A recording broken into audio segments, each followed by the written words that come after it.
L'un des flops de la saison, Dignussen évidemment, parce qu'il ne jouera pas la Coupe du Monde, les gars. Et que concrètement, quand tu sors d'une saison exceptionnelle à Bournemouth, que tu commences à intégrer la sélection espagnole, que tu es espagnol et que tu signes au Real Madrid pour plus de 62 millions, clairement, les gars, et que tu sais qu'il y a la Coupe du Monde à la fin de la saison, tu sais que l'objectif, c'est de la jouer, cette Coupe du Monde. Parce que, effectivement, quand tu es espagnol, que tu signes au Real pour cette somme-là, tu veux t'installer durablement dans ta sélection.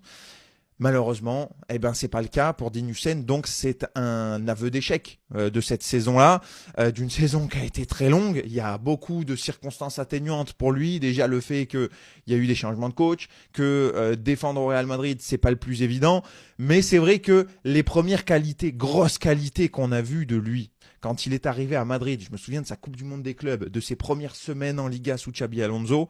On avait vraiment un joueur qui sortait un petit peu du lot, je trouve, par notamment sa qualité technique et sa couverture.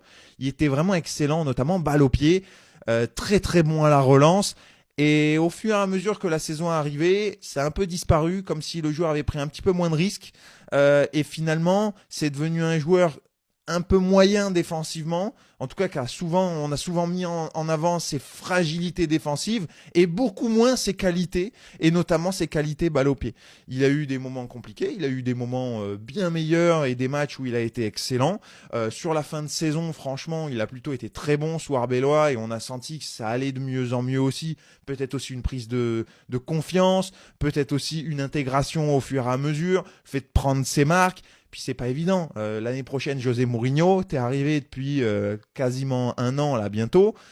Ça va déjà faire le 3e coach. Bon, c'est quand même aussi énorme, ça fait partie des circonstances atténuantes. Mais quoi qu'on en dise, aujourd'hui, quand tu fais le film de la saison, quand tu étais au top de ta forme à Bournemouth, que tu signes à Madrid pour 62 patates et que tu joues pas la Coupe du Monde, oui, évidemment, c'est un échec. Après, les qualités, il les a. Je pense qu'il est clairement capable de rebondir l'année prochaine. On verra ce que va lui demander Mourinho aussi, parce que ce sera pas forcément évident. Comment l'équipe va évoluer collectivement, mais très curieux de voir ce que ça va donner. Et aujourd'hui, voilà, quoi qu'on en dise, le fait de ne pas jouer cette Coupe du Monde, c'est quand même un sacré échec aujourd'hui, même si le joueur a encore un énorme potentiel et pour moi, il y a encore de très belles choses à faire avec lui. Mais forcément, c'est un peu une régression par rapport à l'été dernier. Concrètement, voilà, quand tu commençais à toucher la sélection et qu'aujourd'hui, tu n'y es pas, ça pique un petit peu dans le clan Youssen. Il n'y a donc aucun joueur de l'affreux Real Madrid qui est dans la liste de l'Espagne pour la Coupe du Monde, les gars. C'est une première.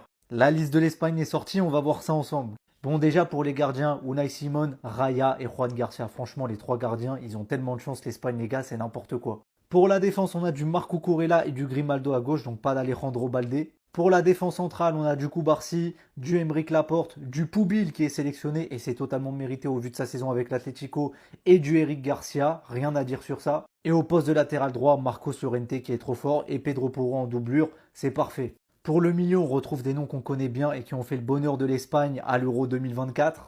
Pedri, Fabian Ruiz, Zubimendi qui fait une saison pourrie avec Arsenal, mais bon, il a quand même sa place. Gavi qui est enfin de retour avec l'Espagne dans un gros tournoi, ça fait plaisir pour lui. Rodri, le maestro, Baena et Mikel Merino. Pour les attaquants, on a Oyarzabal, l'attaquant le plus sous-coté d'Espagne. Il est trop fort avec la sélection. Il y a évidemment Dani Olmo qui sera là, c'est logique avec l'Espagne, il est trop fort. On a du Nico Williams, on a du Pino, on aura du Ferran Torres qui a fait une bonne fin de saison avec le Barça. On a du Iglesias, du Munoz et évidemment, le plus fort de tous, Lamine Yamal. Et franchement les gars, l'équipe elle est très méchante. La défense, les gardiens, ils ont 3 gardiens incroyables, ils ont vraiment trop de la chance sur ça. Le milieu de terrain c'est très fort malgré qu'il y ait des joueurs qui reviennent de blessures, qui sont peut-être pas encore à 100%, mais ça reste des milieux de terrain très très forts. Et l'attaque aussi, il n'y a pas grand chose à dire. Lamine Yamal, de toute façon. Oyarzabal avec l'Espagne, c'est trop fort. Nico Williams aussi. Olmo pareil. Franchement, ils sont pas favoris pour rien.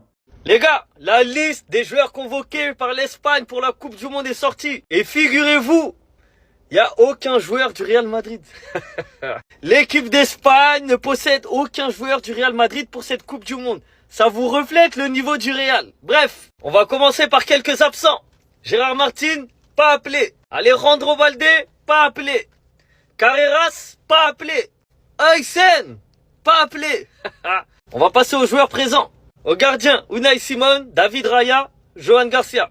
En défense, Cucurella, Grimaldo, Cubarsí, Laporte, Pubil, Eric Garcia, Llorente et Pedro Porro. Milieu de terrain, et là c'est très costaud. Pedri, Fabian Ruiz, Zubimendi, Gavi, Rodri, Alex Baena et Merino. Et en attaque, Oyarzabal, Dani Olmo, Nico Williams, il est là, il a de la chance Nico. Pino, Ferran Torres, Borja Iglesias, Victor Munoz et Lamine Yamal, le meilleur joueur de l'équipe. On rappelle que dans leur groupe, il y a le Cap-Vert, l'Arabie Saoudite et l'Uruguay. Pour vous, cette équipe-là, elle va jusqu'à où? Quart de finale, demi-finale, finale? Franchement, l'Espagne, c'est une des équipes favorites, hein. On va pas se mentir, hein. Déjà, le milieu de terrain, il est costaud. Gardien, c'est archi costaud. En défense aussi, ça va. C'est pas la meilleure défense, mais il y a des bons joueurs. Et en attaque aussi, c'est costaud, hein. C'est pas une dinguerie non plus, mais quand même, quand t'as Lamine Yamal, déjà à partir de là, fin. En tout cas, moi, ce qui me choque, hein, c'est que là, on a une liste de l'Espagne et il y a 0 joueur du Real Madrid. Je sais pas si vous vous rendez compte, c'est une dinguerie. C'est comme si en équipe de France, il y avait 0 joueur du PSG. Ou en Allemagne, il y avait 0 joueur du Bayern. C'est de la folie. Les airs d'Espagne 2010 avec quelques absents pour la liste officielle de la Roja pour la Coupe du Monde. Gardien, il y a de quoi faire avec Unai Simon, David Raya et Joan Garcia. Défenseur, on a Cucurella, Grimaldo, Cubarsí, Laporte, Pubil, Eric Garcia, Llorente et Porro. Milieu, Pedri, Fabian Ruiz, Zubimendi, Gavi, Rodri, Baena et Merino. Et en attaque, c'est varié avec Oyarzabal, Olmo, Nico Williams, Pino, Torres, Iglesias, Munoz et Lamine Yamal. Quand je vous dis qu'il y a des airs de Espagne 2010, c'est parce qu'il y a 8 joueurs du Barça dans cette équipe. On a Yamal, Ferran Torres, Dani Olmo, Pedri, Gavi, mettant aussi Eric Garcia, Joan Garcia, Cubarsí. Sans oublier que Fermin est blessé, sinon on en aurait eu un de plus, même peut-être 2 vu qu'Alexandro Baldé n'est pas sélectionné. On a aussi en non sélectionné Carreras et Huijsen qui n'est pas appelé. Je rappelle que l'Espagne fait partie des grands favoris de cette Coupe du Monde. Ils joueront le Cap-Vert le 15 juin à 18h, l'Arabie Saoudite le 21 juin à 18h et l'Uruguay le 27 juin à 2h du matin. On verra si l'équation un grand Barça est synonyme d'un grand Espagne est toujours valable cette année. C'est un drame, c'est une dinguerie. Aucun joueur espagnol du Real Madrid n'a été convoqué pour disputer la Coupe du Monde 2026 avec l'Espagne. Je vous jure que c'est un drame. Ce n'est pas normal. On est le Real Madrid ou on est Oviedo? C'est la question que je me pose. Regardez la liste, on peut bien le voir. 0 joueur du Real Madrid. Mettez pause, regardez, bref. La déception, elle est là. Gene Jensen n'a pas été convoqué avec l'Espagne. C'est dingue. En fait, je pense que De La Fuente, il aurait dû le prendre dans le sens où Gene Jensen, il a toujours été bon en sélection. Même cette saison, quand il avait été nul avec le Real Madrid et qu'il allait en sélection, il était bon. Mais d'un autre côté, je peux pas en vouloir à De La Fuente de ne pas avoir pris Gene Jensen parce qu'il a déçu aussi. Il a déçu. C'est-à-dire qu'il le prenne ou il le prenne pas, ce n'est pas une dinguerie. Gene Jensen t'a déçu. Et moi, j'espère que cette non-sélection fera de toi un antagoniste pour la saison prochaine. Je t'ai trop branlé, t'as pas été bon, et voilà, le revers de la médaille. Et par contre, au nom de Dieu, prendre Aymeric Laporte devant Gene Jensen, hein, peu importe la saison de Gene Jensen, c'est pas normal, hein, moi je suis désolé. Aymeric Laporte, sérieusement, joueur mid comme ça, prends le Normand, je sais pas, t'as pris Aymeric Laporte. Vas-y, tranquille. Bref, dites-moi ce que vous en pensez en commentaire, mais c'est littéralement un drame. 0 joueur espagnol du Real Madrid en sélection. C'est dingue. 0 joueur du Real Madrid. Même pas un, wesh. Clairement, il n'y a pas de scandale. S'il y a 0 joueur du Real Madrid, c'est parce qu'ils sont éclatés cette année. Ouais, les gens me disaient, Eusen quoi? Il est où? Il est pas là. Déjà au poste de gardien, voir que t'as un Barcelonais qui part à la Coupe du Monde, Juan Garcia, et honnêtement, dans cette liste-là, s'il est titulaire au Mondial, c'est pas un scandale. Il est exceptionnel. En défense, Cucurella, Grimaldo, Cubarsí, très content pour lui. Laporte, Pubil, Eric Garcia.